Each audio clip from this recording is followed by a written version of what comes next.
Olá, bom dia. Hoje é o dia 17 de junho. Eu gostaria de ler com vocês em Romanos capítulo 8 e o verso 9. Romanos 8, verso 9.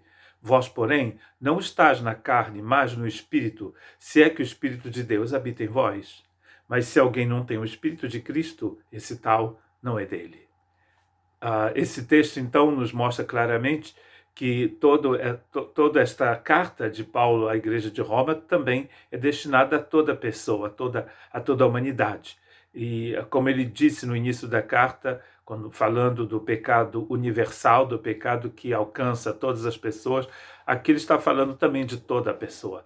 Todo aquele que tem o Espírito de Deus pertence ao Senhor. Aquele que não tem, não pertence ao Senhor. Uma coisa interessante também aqui é que o fato de ter o Espírito Santo é a marca mesmo do discípulo de Cristo. Ter o Espírito Santo é ser cristão.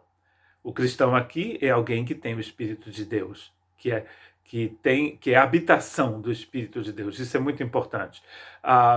E uma outra coisa que ele diz aqui, de início, é que vocês não estão na carne. Vós, porém, vocês não estão na carne, mas no Espírito de Deus. Se é que o Espírito de Deus habita em vós. Interessante que ele vai dizer isso de novo. Ele já disse isso no capítulo 7, já disse isso nos versículos anteriores do capítulo 8. Ele vai dizer de novo, vocês não estão na carne. Isso é muito importante. Uma coisa, quando ela é repetida várias vezes, é porque ela é muito importante. Aliás, eu marquei no meu texto, em negrito. E às vezes eu até coloco uma cor. De novo ele está dizendo isso. Por que será que ele está dizendo isso de novo? É porque é extremamente importante. Ele quer que os irmãos da Igreja de Roma, e que todos os irmãos e irmãs também possam entender, uma vez por toda, compreender, colocar isso na cabeça e não mais esquecer que nós não vivemos mais na carne. Ou a gente vive na carne ou vive no Espírito Santo. Os dois não são possíveis. E existem muitos textos que vão falar sobre essa habitação do Espírito Santo de Deus. E a gente ainda vai continuar meditando nesse verso 9, mas hoje eu gostaria de meditar com vocês, paralela a esse texto de Romanos 8, verso 9, João capítulo 14, versos 17 a 21. E esse texto fala dos momentos finais da vida de Cristo aqui, antes de ser preso e depois crucificado. Então nós estamos a algumas horas antes do começo do que nós chamamos da paixão de Cristo. E o verso 17 diz o seguinte: o Espírito da verdade que o mundo não pode receber porque não o vê, nem o conhece, mas vós conheceis porque habita convosco e estará em vós. O mundo não conhece. Aqui então Romanos fala da carne, e aqui ele fala do mundo. O mundo não conhece esse Espírito porque não o vê. Precisamos ver. Quando a gente vê no nosso espírito, no nosso coração, a gente recebe, a gente conhece, a gente crê.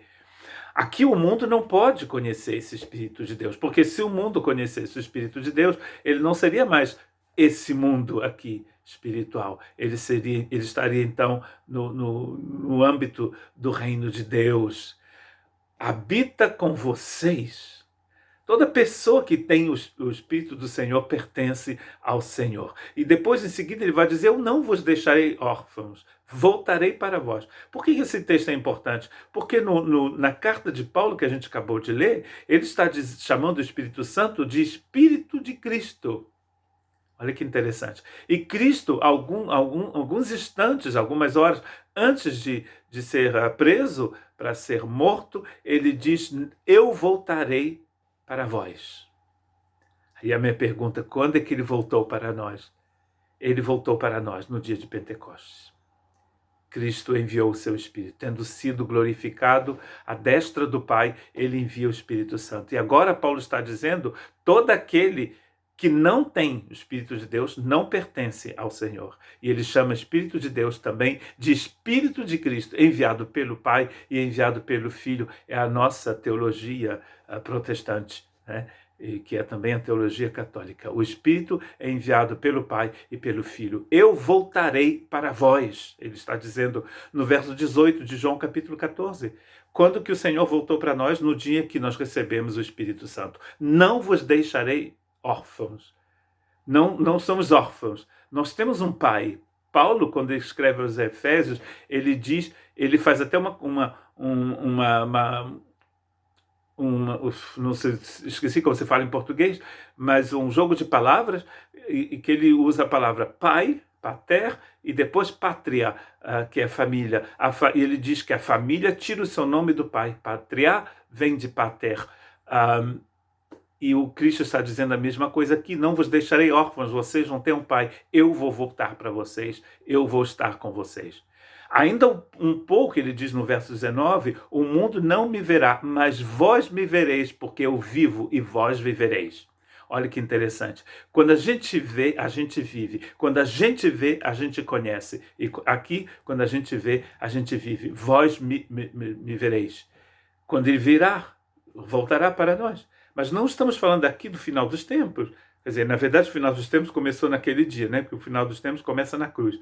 Não estamos falando aqui do fim do mundo, que tanta gente gosta de falar. Estamos falando aqui no dia em que Cristo veio morar no nosso coração. Aquele que tem o Filho pertence ao Filho e tem a vida eterna. Aquele que tem os meus mandamentos, é o verso 21, e os guarda, este é o que me ama. E aquele que me ama será amado do meu Pai. E ouçam isso, que coisa maravilhosa. E eu o amarei e me manifestarei a ele. E eu o amarei e me manifestarei a ele. Quando que o Senhor se manifestou a nós? Quando ele nos deu o seu Espírito. Então, se você pertence a Cristo, é porque você tem o Espírito de Cristo. Se você não tem o Espírito de Cristo, você não pertence a Cristo. É super categórico, não é? Então, na graça de Deus, nós recebemos o Espírito Santo. Tudo que você recebe de Deus é presente da graça. E se você recebeu o Espírito Santo na sua vida, você conhece o Pai, você é filho de Deus, você pertence a Deus e você nunca mais ficará sozinho, porque você tem o Espírito de Deus com você. Que Deus te abençoe.